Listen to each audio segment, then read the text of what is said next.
நான் கட்டினவரும் அப்படிதான் இருக்கிறாரு, என் கூட பிறந்ததும் அப்படிதாங்குது, நான் பெத்ததும் அப்படிதாங்குது. ஒன்னும் தெரியாம பேசாதம்மா. கொஞ்சமாவது நாங்க சொன்னா புரிஞ்சுக்கணும், புரியலன்னா அப்படிதான். பொருள் வாங்க கடைக்கு அமிச்சா வாங்கி தின்ட்டு எக்ஸ்ட்ரா ஆயிடுச்சுன்னு சொல்லுவீங்களா? அம்மா நாங்க வாங்கி தின்னலம்மா, எக்ஸ்ட்ரா ஆனது ஜிஎஸ்டிமா. அதை யாரா உங்களை வாங்க சொன்னது? அதை நாங்க வாங்கல, கடைக்காரர் தான் வாங்கினாங்க. சரிடா, கடைக்காரர் வாங்கினாங்க, அது எங்க காட்டுற? அதெல்லாம் காட்ட முடியாதுமா. ஏண்டா துட்டும் குத்துருவீங்க, அதை என்கிட்ட காட்டவும் மாட்டீங்களா? என்னடா கதை விடுறீங்க? மாமா உங்க பரம்பரையில யாருக்குமே மூளை இல்லையா? டேய் பரம்பரை மூளை இல்லையா, உங்களுக்கு மூளை இல்லைன்னு சொல்லிட்டா. 2 பேரும் காசு எடுத்து தின்ட்டு எனக்கு மூளை இல்லைன்னு சொல்றீங்களா? ஐயா உனக்கு எப்படிதான் எடுத்து புரிய வைக்கிறதுன்னு தெரியலையே. அக்கா உள்ள எல்லாம் தெரிஞ்சு ஒருத்தர் இருக்கான்னு சொல்லல, அவரே கேட்கலாம்பா. உள்ள போனா உங்க வண்டவாளம் தண்டவாளத்துல ஏற போகுது, வாங்க. வண்டவாளத்துல தண்டவாளம் ஏற போறது இல்ல, நம்ம குடும்ப மானம் தான் ஏற போகுது. வணக்கங்க. வணக்கம், சொல்லுங்க. இதுங்க 2மே படிப்பு அறிவு இல்லாததுங்க. ஆமா, நீ மட்டும் டிகிரி முடிச்சிட்ட. ஏங்க, நான் ஃபர்ஸ்ட் ஸ்டாண்டர்ட் வந்து 10th வரைக்கும் தான் டியூஷன் எடுக்கிறேன். எருமை மாடு மாதிரி இருக்கிற இவங்களுக்கெல்லாம் என்னால் எடுக்க முடியாதுங்க. இதுங்க எருமை மாடு இல்ல, அடி மாடுங்க, அதுக்காக நான் வரல. அப்ப எதுக்காக என்ன பார்க்க வந்தீங்க? பொருள் வாங்க சொல்லி கடைக்கு அமிச்சா பொருளுக்கு மேல செலவாச்சுன்னு சொல்றானுங்க. என்னடான்னு கேட்டா என்னென்னமோ சொல்றானுங்க. என்னென்னமோ சொல்றாங்களா? எனக்கு புரியலையே. என்னப்பா சொன்னீங்க? சார் அடிமாடுன்னு சொன்னாங்களே எங்களை, சொன்னா புரியல. பொருள் வாங்க கடைக்கு அமிச்சாங்க சார், பொருளுக்கு மேல எக்ஸ்ட்ரா காசு கேட்டாங்க, அதான் சொன்னேன். பொருளுக்கு மேல காசு வாங்குங்களா? எதுக்கு? அதான் ஜிஎஸ்டி சார். அந்த பொருளை வாங்காம தானே வந்த? ஜிஎஸ்டி வாங்காம வந்துட்டாங்களா? ஜிஎஸ்டின்றது பொருள் இல்லைங்க, வரி, டாக்ஸ். நீங்க என்னங்க புரியாம பேசுறீங்க? அவனுக்கு தான் சொல்றானுங்கண்ணா. நான் புரியாம பேசுறேன்னா?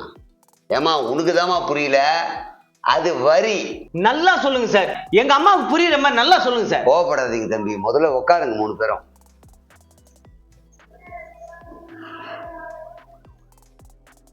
உட்காந்துட்டீங்களா? தம்பி, உங்க அம்மாவுக்கு சொன்னா புரியாது, நான் தெளிவா போர்டில் எழுதிட்டு உங்களுக்கு கூப்பிட்டு விளக்கமா சொல்றேன், சரியா? உட்காருங்க, வரேன்.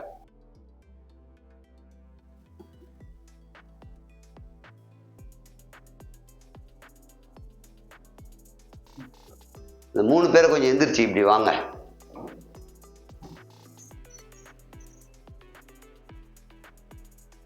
முதல்ல ஜிஎஸ்டின்னா என்னன்னு தெரிஞ்சுங்க. நம்ம வந்து வாங்கும் பொருட்களுக்கு வரி கட்டுறோம் இல்லையா, அது ஜிஎஸ்டி. அது பல விதமாக இருக்குது.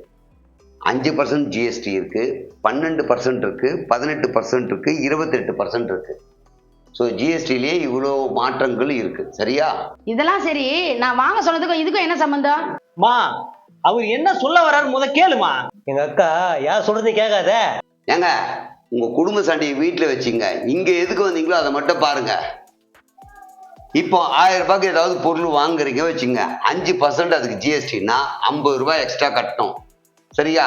அதே மாதிரி 12% உள்ள ஜிஎஸ்டி பொருளுக்கு 120 ரூபாய். 1000 ரூபாய் பொருள் வாங்கினீங்கன்னா அதே மாதிரி 1000 ரூபாய் பொருள் 18% ஜிஎஸ்டி இருக்கிறதுக்கு 180 ரூபாய். அதே மாதிரி 1000 ரூபாய்க்கு பொருள் வாங்குறீங்க, அதுக்கு 28% ஜிஎஸ்டியா இருந்தா 280 ரூபாய்.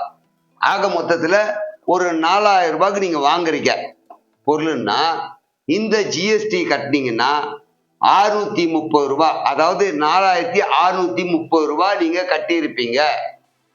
இதுதான் அவங்க கட்டிட்டு வந்தது. அப்படியா? இல்லையே, எக்ஸ்ட்ரா 600 ரூபாய்க்கு மேலதான் ஆச்சுன்னு சொன்னாங்களே. ஏமா எக்ஸ்ட்ரா கூட ஆயிருக்கும், அது எப்படி ஆயிருக்கும்னு டீட்டெயில் சொல்றேன். இது நான் சொன்ன கணக்கு. ஒருவேளை நீங்க 5% உள்ள பொருள் ஒரு 4000 ரூபாய்க்கு வாங்குறீங்க வச்சுங்க, 200 ரூபாய் ஜிஎஸ்டி கட்டுவீங்க.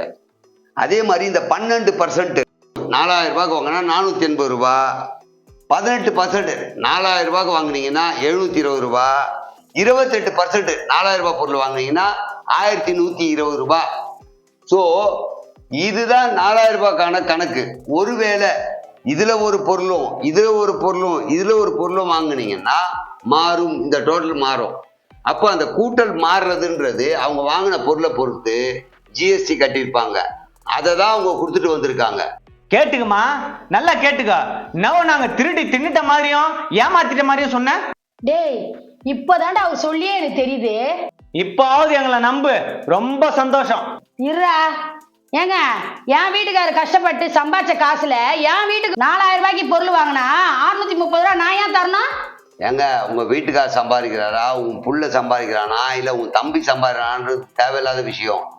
நான் சொன்னது வரி கட்டுறது, அதுவும் 630ன்னு ஃபிக்ஸ் ஆகாதீங்க. ஒருவேளை அதை தான் தெளிவா சொன்னேனே, 5% ஜிஎஸ்டி இருக்கிறதா வாங்கினீங்கன்னா 4000 ரூபாய்க்கு வாங்கினா 200 ரூபாய் தான் கட்டுவீங்க. 630 பிக்சிங் கிடையாது. உங்களுக்கு புரியுதா? அப்போ எந்த பொருள் வாங்கினாலும் ஜிஎஸ்டி கட்டணுமா? அட அறிவு கட்ட மாமா, அவர் தான் தெளிவா சொல்றாரு. எந்த பொருள் வாங்கினாலும் ஜிஎஸ்டி கட்டணுமா, பர்சன்டேஜ் மட்டும் தான் மாறுமா. ஐயோ, தப்பு தப்பா புரிஞ்சுக்கிறீங்க. நீங்க பொருளே வாங்கலனாலும் ஜிஎஸ்டி கட்டணும். எது? எந்த பொருளும் வாங்கலனாலும் கட்டணுமா? ஆமாங்க. இப்ப இன்சூரன்ஸ் போடுறீங்க, எந்த பொருளையும் தரமாட்டாங்க. உங்க உடம்புக்கு இன்சூரன்ஸ் போட்டா கூட சரி, அதுக்கு 18% நீங்க ஜிஎஸ்டி கட்டணும். சார் இதுனா சார் ரொம்ப அநியாயமா இருக்கு. நம்ம பாதுகாப்புக்கு போறதுதான் இன்சூரன்ஸ். எதுக்கு என்ன இதெல்லாம் என்ன கேட்காதீங்க. அது அவங்க போட்டது கட்டுறீங்க.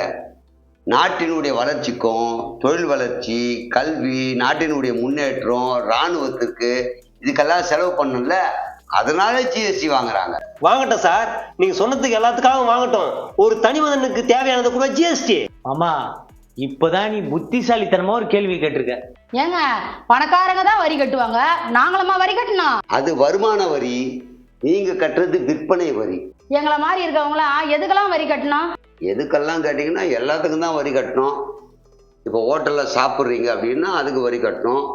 ரெடிமேட் துணி போடுறீங்கன்னா அதுக்கு வரி கட்டணும். செருப்பு வாங்குனீங்கன்னா அதுக்கு வரி கட்டணும். மருந்து வாங்குனீங்கன்னா அதுக்கு வரி கட்டணும். ஒருவேளை வீட்லயே பால் கறந்தீங்கன்னா வரி கட்ட தேவையில்ல. அதை பால் எடுத்து போய் விற்றா, வீட்லயே தயிராக்கி பேக்கெட் போடாம அப்படியே திரும்ப விற்றீங்கன்னா வரி கட்ட தேவையில்ல. ஏங்க எல்லார் வீட்லயுமா மாடு வச்சிருக்காங்க? எல்லார் வீட்லயுமா தயிரும் பாலை விற்கிறாங்க?